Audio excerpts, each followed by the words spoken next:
이재명 경기지사가 오늘 페이스북을 통해 코로나19 사태 관련 전 국민의 재난 기본소득을 지급할 것을 문재인 대통령에게 공개 요청했습니다. 관련 이슈들을 짚어봤습니다. 앞으로 음주운전 사고를 내면 자동차 보험 운전자 사고 부담금이 지금보다 3배에서 5배까지 올라갑니다. 달라지는 자동차 손해배상보험 자세히 전해드립니다.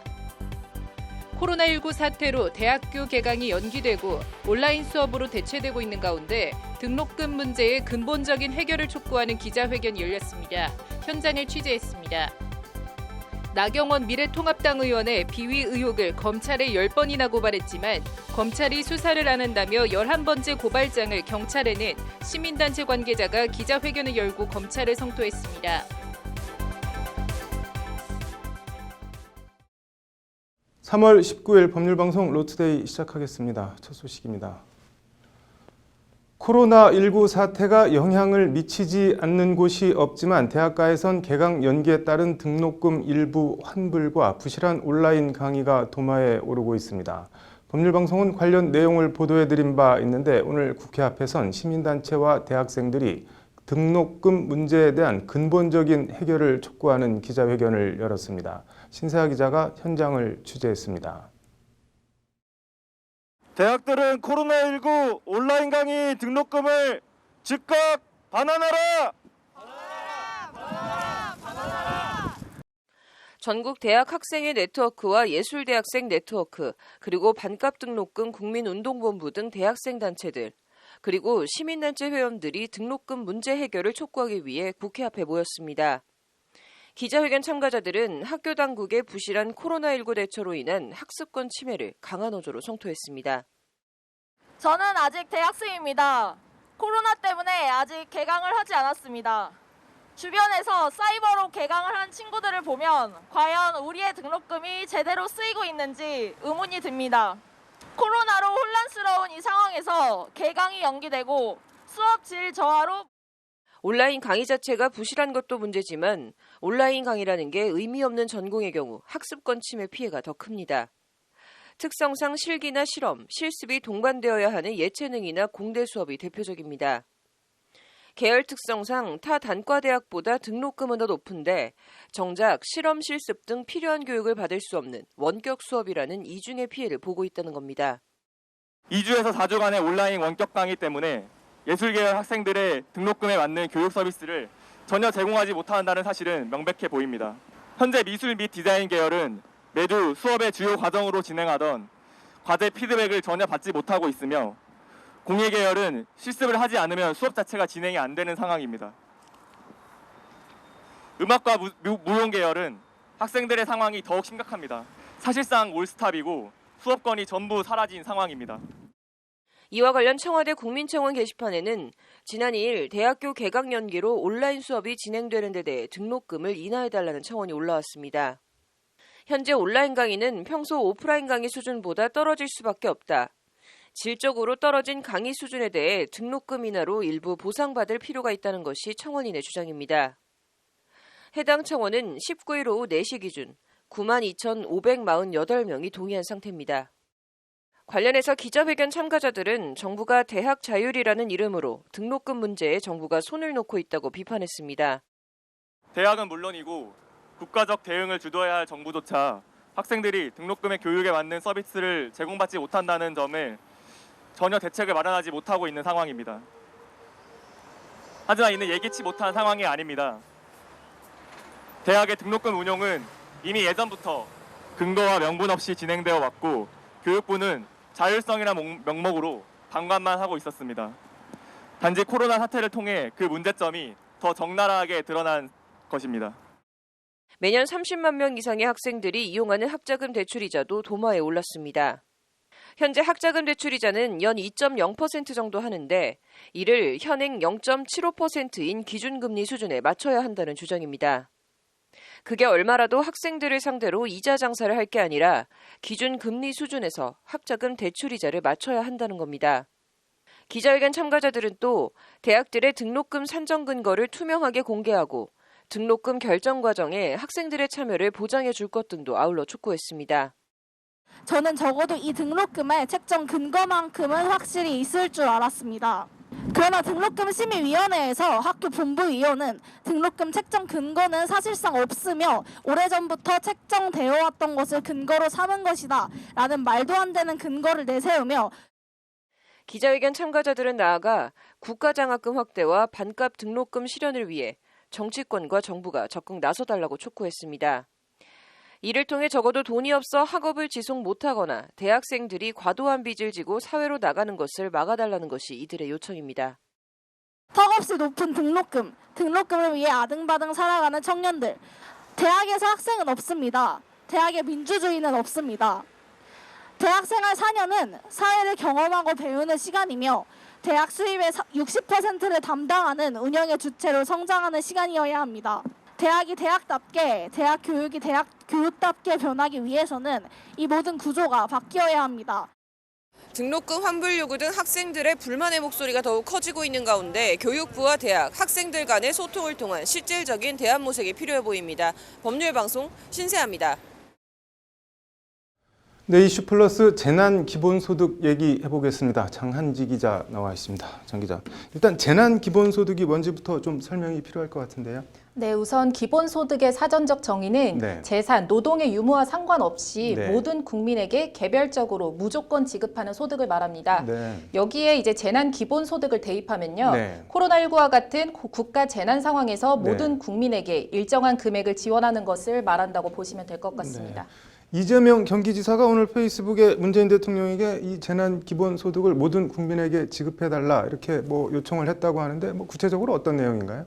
네, 이 지사는 네. 대공황에 버금가는 주가 폭락이 이어지는 전대미문의 경제 위기를 맞이해 통상적 경제 재정 정책의 확장이 아닌 전례 없는 비상적 대응을 시행해야 할 때라면서 네. 재난 기본소득 지급을 문 대통령에게 공개적으로 건의했습니다. 네. 4차 산업혁명으로 소득과 자산의 집중이 격화되고 일자리 부족과 대량 실업이 일상화하는 사회에서는 과거의 시혜적 복지정책, 공급자 중심의 전통적 재정정책은 더 이상 효력을 발휘하기가 어렵다는 게 이 지사의 말입니다. 네. 그러면서 기본소득은 어려운 사람을 돕는 보완적 복지정책이 아니라 자본주의의 지속과 경제의 지속 성장을 담보하는 핵심 경제정책이라는 게 이 지사의 말입니다. 네.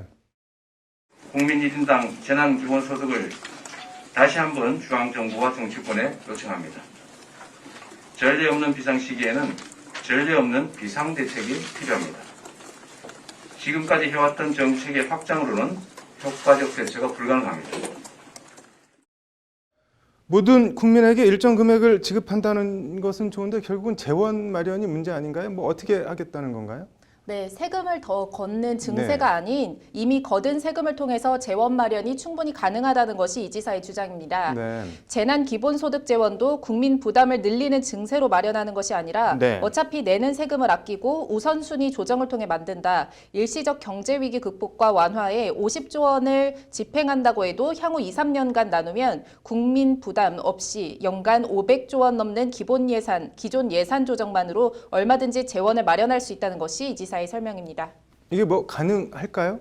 네, 기술적으로 가능하냐와 별개로 네. 이제 기본소득, 이른바 보편적 복지가 네. 이슈가 되면 늘 따라다니는 논란이 그럼 이건희 회장한테도 이런 기본소득을 줘야 하냐라는 식의 반박입니다. 이른바 선별적 복지인데요. 네. 관련해서 박원순 서울시장은 어제 3,300여 원을 들여서 네. 이제 재난 기본소득을 시행한다고 밝히면서 네. 선별적 복지를 채택했습니다. 네. 계층별, 업종별로 사정이 다른 만큼 네. 이제 보편적 지급보다는 선별적 지급을 해야 할 때라는 게 박 시장의 말입니다. 네. 줄곧 전 국민에게 재난 기본소득 일괄 지급 입장을 밝힌 김경수 경남지사도 오늘 네. 기자회견을 갖고요.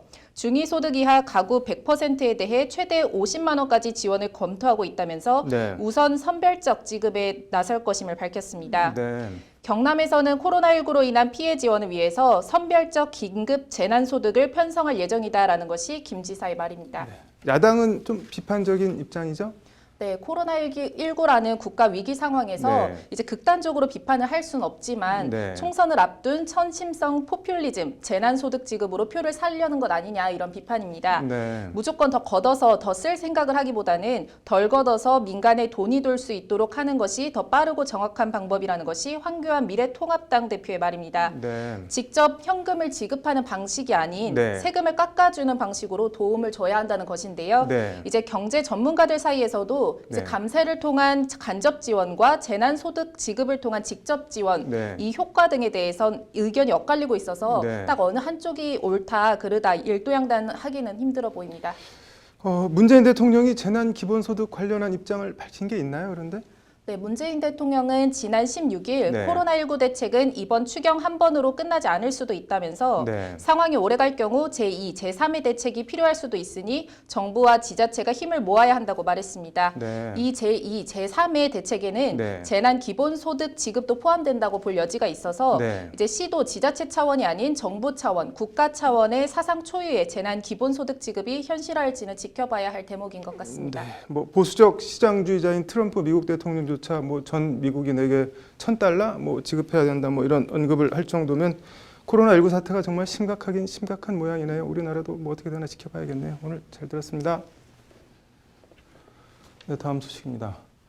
앞으로 음주운전 사고를 내면 자동차 보험 운전자 사고 부담금이 지금보다 3배에서 5배까지 더 늘어납니다. 출퇴근 시간대 카풀 운행 사고를 커버하는 자동차 보험이나 자율주행차 전용 보험 상품도 출시됩니다.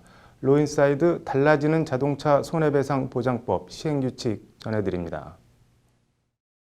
금융위원회와 국토교통부는 오늘 오후 자동차 보험제도 개선 방안 간담회를 열고 음주운전자 사고 부담금 강화 등이 포함된 자동차 손해배상 보장법 시행규칙 개정 방안을 발표했습니다. 먼저 음주운전을 하다 사람에게 피해를 주는 대인 사고가 났을 경우 현재 사고당 300만 원인 운전자 사고 부담금 한도를 1,000만 원으로 3배 이상 높이기로 했습니다. 대물사고는 사고당 부담금 한도가 100만 원에서 500만 원으로 5배 상승됩니다. 현재 무면허 운전에만 적용되고 있는 2천만 원 초과 대물 등에 대한 보험사 면책 규정도 음주나 뺑소니 운전에도 적용됩니다. 음주나 뺑소니도 무면허 사고처럼 일정 금액 이상은 보험사가 커버를 안 해주고 사고를 낸 운전자가 스스로 부담하게 하겠다는 겁니다. 정부는 또 150%를 초과하는 고가 수리비 자동차의 할증요일 구간을 세분화하고 할증률은 현행 최대 15%에서 23%로 강화하는 등 고가 수리비 자동차의 자기 차량 손해보험료 할증을 강화합니다. 고가 수리비 차량의 높은 손해율이 저가 차량의 보험료 인상을 유발하는 문제를 해소하기 위한 조치입니다. 반면 법규 위반 항목 중 운행과 무관하거나 적성검사 미필, 범칙금 미납, 직결심판 미출두 등 경미한 사항은 보험료 할증 항목에서 제외하기로 했습니다. 정부는 이와 함께 출퇴근 시간대, 출퇴근 목적의 카풀 운행 중 사고를 개인용 자동차 보험에서 보장될 수 있도록 표준약관을 개정하는 등 자동차 보험 보장의 사각지대를 해소하는 대책도 내놨습니다. 자율주행차 상용화에 대비해서는 자율주행차 사고의 손해배상 체계를 구축하고 자율주행차 전용 보험 상품 개발을 추진하기로 했습니다. 정부는 앞으로 금융위, 국토부, 금융감독원, 보험개발원, 건강보험심사평가원 등이 참여하는 자동차 보험 정책협의체를 구성해 추가적인 제도 개선 과제 등을 논의할 예정입니다. 제도 개선도 좋지만 가장 좋고 확실한 보험은 안전운전 아닌가 합니다. 로인사이드였습니다.